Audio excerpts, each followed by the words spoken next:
The notification sound cut through the silence of my study at 3:47 a.m. I'd been working late on the quarterly reports for my consulting firm when my phone lit up with a voice message from my daughter-in-law, Rebecca. My hand froze over the keyboard. "Dad, it's Rebecca. I don't know if you'll get this. James, he's locked me in the spare bedroom. It's been 4 days now. Maybe 5? I've lost track. There's just a water bottle he slides under the door once a day. No food. The window's nailed shut.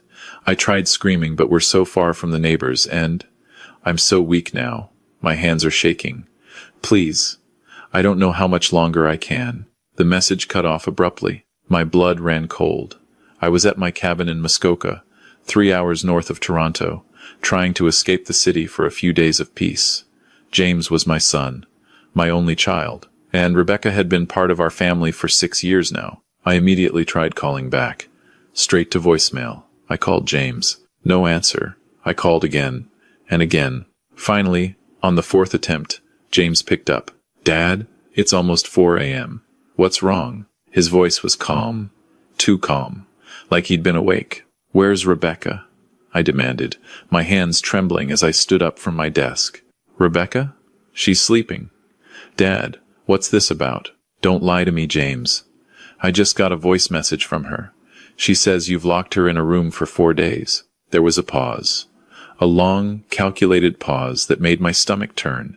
"Dad, Rebecca's been having episodes lately. Paranoid delusions. Her therapist said it might be a stress-induced psychotic break. She's been making up stories, accusing me of things. I've been trying to protect her, keep her safe, until we can get her properly evaluated. I was going to call you about it this week, but I didn't want to worry you unnecessarily. I'd been a corporate fraud investigator for 35 years before I retired. I knew when someone was constructing a lie in real time. The over-explanation, the medical jargon, the concern trolling. Let me talk to her. Right now." "She's sedated, Dad. The doctor prescribed something to help her sleep. She's been so agitated." "What doctor? Give me their name." Another pause. "Dr. Ahmadi. At the Scarborough Health Network. Look, Dad, I know this sounds bad, but I promise you, I'm doing what's best for Rebecca. She needs help, professional help, and I'm making sure she gets it." Something was very wrong. Rebecca was one of the most level-headed people I'd ever met. She was a chartered accountant, for God's sake. Methodical, rational. The idea that she'd suddenly developed paranoid delusions didn't track. "I'm coming home. Don't do anything until I get there." "Dad, really? That's not necessary." I hung up and started throwing clothes into my overnight bag. The drive from Muskoka to their house in Markham would normally take 3 hours, but I made it in 2.25. Every red light felt like an eternity. Every slow driver on the 404 made me want to scream. I kept replaying Rebecca's message in my head. The weakness in her voice. The trembling. 4 or 5 days without food. That wasn't paranoid delusion. That was a cry for help.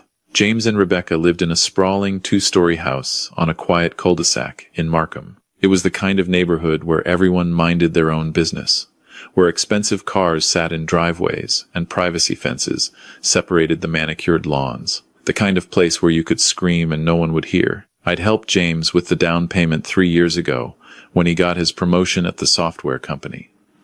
Rebecca had been so excited about having a home office where she could work on her accounting clients. James had seemed like the perfect husband back then. Attentive, supportive. When had things changed? I pulled into their driveway at 6:30 a.m. The sun was just starting to rise, casting long shadows across the frost-covered lawn. All the curtains were drawn. No lights on inside. I rang the doorbell. Knocked. Rang again. Finally, James opened the door. He was in sweatpants and a t-shirt, hair disheveled like he'd just woken up, but his eyes were alert, sharp. "Dad, you really didn't need to drive all the way here." I pushed past him into the house. "Where is she?" "I told you. She's sleeping." "Which room?" James moved to block the staircase. He was taller than me, broader, 42 years old and in his prime. I was 68 with a bad knee and high blood pressure, but I'd be damned if I was going to back down. "Dad, you're not thinking clearly. You drove 3 hours in the middle of the night because of a confused voice message. Let's have some coffee. Talk about this rationally." "Get out of my way, James."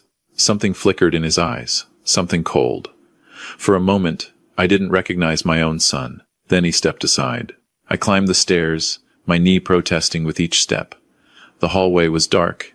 There were 4 doors: master bedroom, bathroom, James's home office, and the spare bedroom at the end of the hall. The spare bedroom door had a padlock on it, a brand new padlock, the kind you'd use on a storage locker.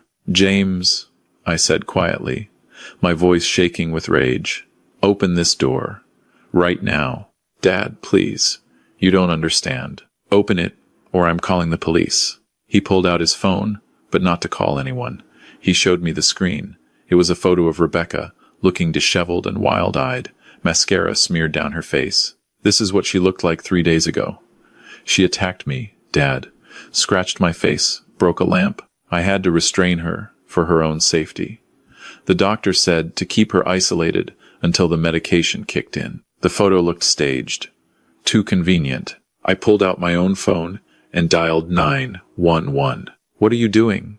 James lunged for my phone, but I stepped back, keeping the phone pressed to my ear. "Yes, I need police at 47 Brookside Crescent in Markham.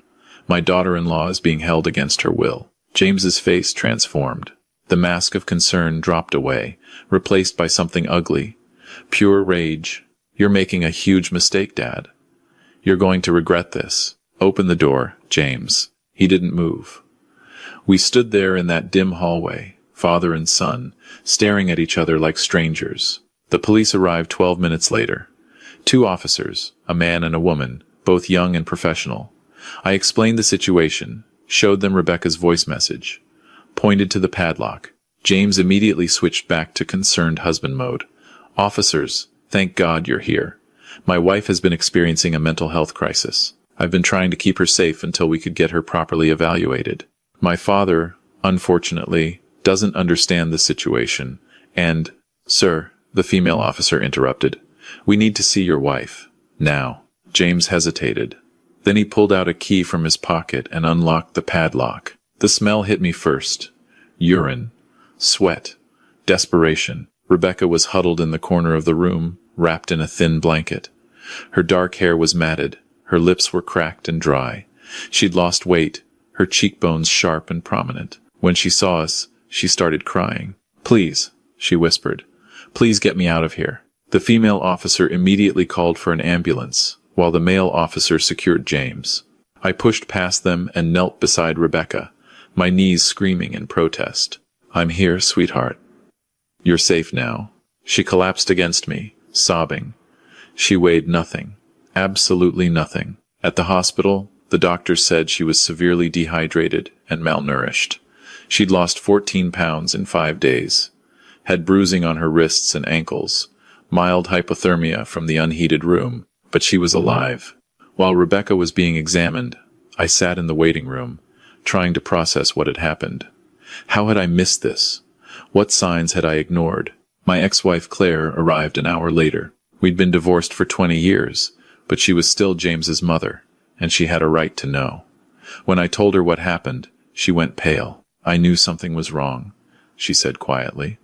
At Christmas dinner, Rebecca barely ate. She kept looking at James like she was afraid of him. But I thought I was reading too much into it. How long has this been going on? I don't know. But remember last summer, when Rebecca said she couldn't come to your birthday dinner because she was sick? James said she had the flu. I did remember. Rebecca had sent me an apologetic text. I'd been disappointed but understanding. Now I wondered if she'd even written that text. When Rebecca was stable enough to talk, the police took her statement. What she told them made me physically ill. It had started 18 months ago, shortly after James got passed over for a promotion at work. He'd become increasingly controlling. Started checking her phone, questioned where she'd been, who she'd talked to. Small things at first. Things Rebecca had rationalized as stress from work. Then he started isolating her. Convinced her to quit her job at the accounting firm, told her she could work from home as a freelancer, said it would be better for them financially. She'd agreed, not realizing she was cutting off her last connection to the outside world. 6 months ago, James started locking her in the spare bedroom when he went to work, just for a few hours at first. "To keep you safe," he'd said. "So you don't hurt yourself." He'd convinced her she was having panic attacks. that she was a danger to herself. The duration increased. 4 hours became 8. 8 became 12. He'd slide food and water under the door, always measured portions, always controlled. 2 weeks ago, Rebecca had found his laptop open. There were folders full of photos of her, sleeping, changing, showering, years' worth of surveillance photos. She'd confronted him. He'd hit her for the first time. That's when the real imprisonment started. 5 days locked in that room with nothing but a water bottle changed out once a day. No food, no bathroom access except for a bucket. The window was nailed shut from the outside. James had taken her phone, but Rebecca had hidden an old phone in the heating vent months ago, just in case. That's what she'd used to call me. The police searched the house and found everything. The surveillance photos, a journal where James detailed his training program for Rebecca, emails to himself about teaching her respect, financial records showing he'd emptied her bank accounts and moved the money to accounts in his name only. They also found something else: restraints, zip ties, duct tape, a stun gun. The detective told me they believed James had been planning something worse. Much worse. James was charged with forcible confinement, assault, financial abuse, and criminal harassment. His lawyer tried to argue it was a domestic misunderstanding, but the evidence was overwhelming. At the bail hearing, I testified. So did Claire. So did Rebecca's former co-workers, who said she'd changed dramatically in the past year, become withdrawn and anxious. The judge denied bail. Rebecca stayed with me at my condo in Toronto while she recovered. For the first 2 weeks, she barely spoke. She'd wake up screaming, convinced she was still locked in that room. She couldn't eat much. The simplest decisions paralyzed her. I hired a trauma therapist who specialized in domestic violence survivors. Dr. Patricia Winters was a miracle worker. Patient, kind. She helped Rebecca understand that what happened wasn't her fault, that James's behavior was about control and power, not anything she'd done wrong. Slowly, Rebecca started to heal. She gained weight back. The bruises faded. She started sleeping through the night. But some scars ran deeper. I kept thinking I could fix him, she told me one evening as we sat in my living room, watching the snow fall over Toronto. He'd be sweet and apologetic after hurting me, and I'd think, this is the real James. The other James is just stressed. I kept making excuses for him. That's what abusers do, I said. They condition you to doubt your own reality. I should have left sooner. He isolated you, controlled your money, made you dependent on him. Leaving isn't as simple as people think. She nodded, tears streaming down her face. Thank you for believing me. Thank you for not believing his lies. Always, I said, always. The trial was 8 months later. I sat through every day of testimony, listened to the forensic psychologist explain James's pattern of coercive control, watched Rebecca bravely recount her ordeal on the stand. James showed no remorse. Even when confronted with his own journal entries, the photos, the evidence, he maintained that he'd been trying to help Rebecca, that she'd been mentally unstable. The jury didn't believe him. James was convicted on all counts.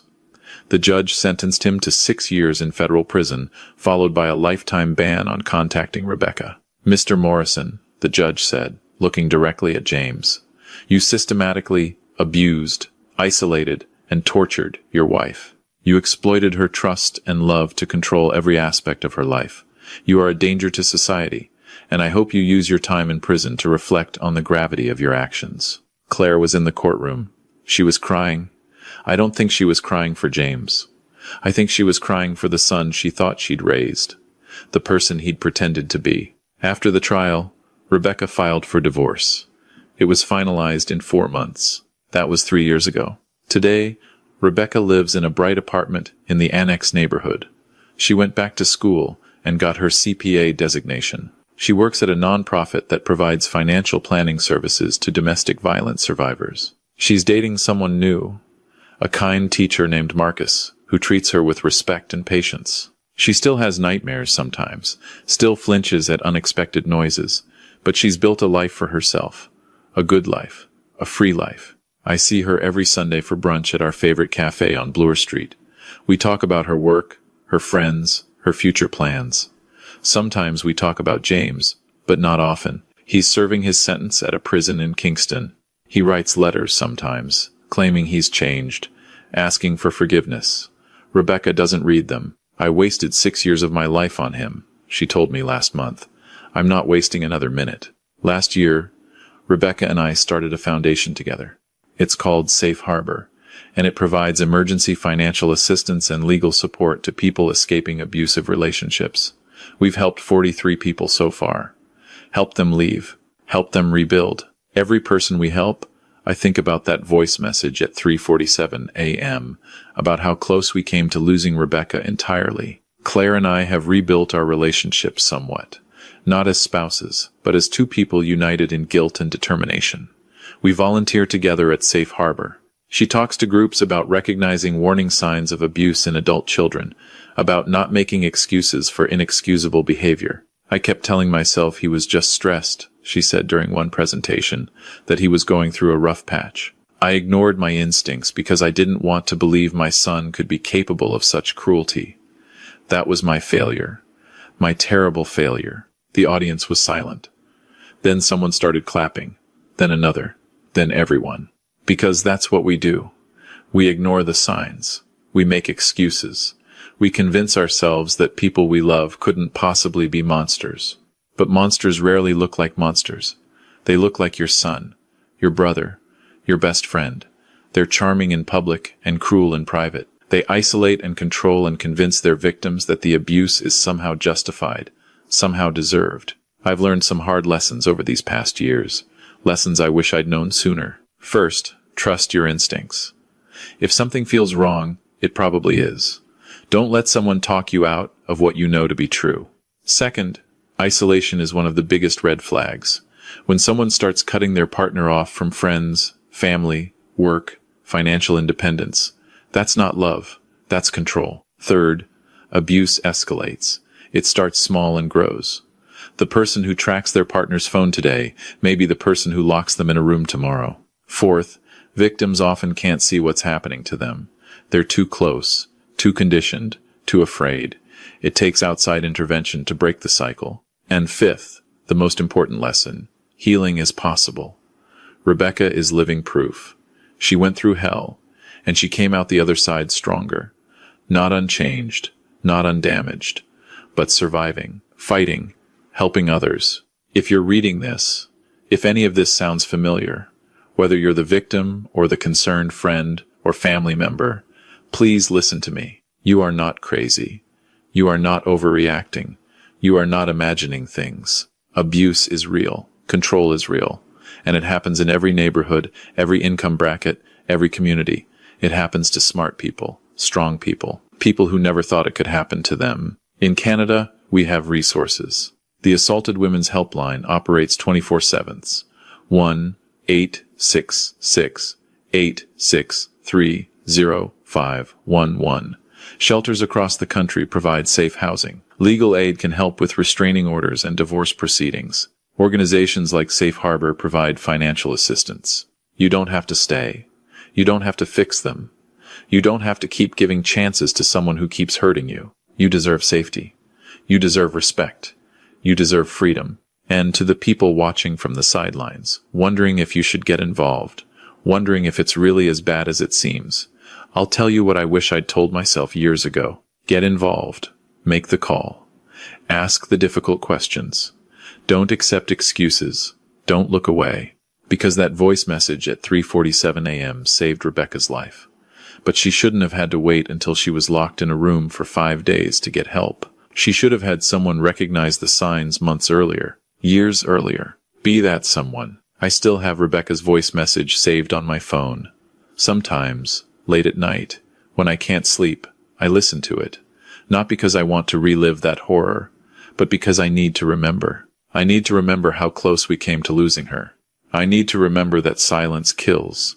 I need to remember that speaking up, even when it's uncomfortable, even when it damages relationships, even when people call you paranoid or overprotective, that speaking up saves lives. James will be eligible for parole in 2 years. Rebecca has already said she'll attend the hearing to give her victim impact statement. She's not afraid of him anymore. He took enough from me, she said. He doesn't get to take my voice too. That's the Rebecca I know. The Rebecca who survived. The Rebecca who refused to be broken. Every Sunday, when we meet for brunch, I look at her across the table, and I feel grateful. Grateful that I listened to my instincts. Grateful that I made that drive from Muskoka. Grateful that Rebecca had the presence of mind to hide that phone. But mostly, I feel angry.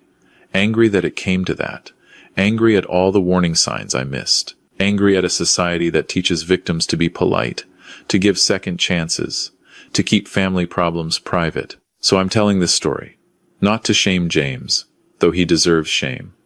Not to paint myself as a hero, because I'm not one. I'm telling this story because somewhere, right now, someone is locked in a room. Someone is being controlled, isolated, abused. Someone is making a desperate call for help, and someone needs to answer. Be the person who answers. Be the person who believes them. Be the person who acts, even when it's hard, even when it's scary, even when everyone else is looking away. Because that 3:47 a.m. voice message changed everything. And your willingness to listen, to act, to care, could change everything for someone else. Don't wait until it's too late.